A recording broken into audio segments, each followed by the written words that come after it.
Welcome to our channel. Today we how to transfer personal loans with SoFi detailed guide step by step clearly.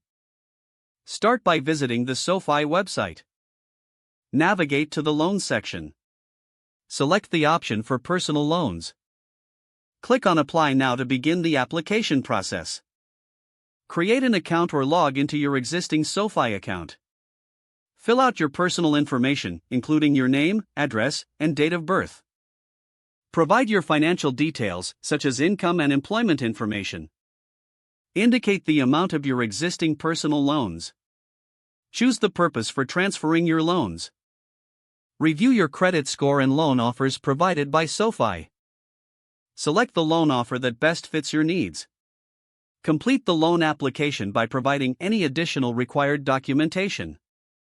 Review the terms and conditions of the loan carefully before proceeding. Submit your application for approval. Wait for SoFi to review and approve your application. Once approved, you will receive instructions on how to finalize the loan transfer. Follow the steps provided to sign the loan agreement electronically. SoFi will then pay off your existing personal loans directly. Confirm that your old loans have been paid off by checking with your previous lenders. Set up a new payment schedule with SoFi. Make your first payment on the new loan according to the schedule provided. If the page does not load, refresh the browser or try again in a private or incognito window. Make sure you are using the correct email address, then retype it carefully to avoid small typos. If your password is not accepted, use the reset option and create a new strong password you can remember.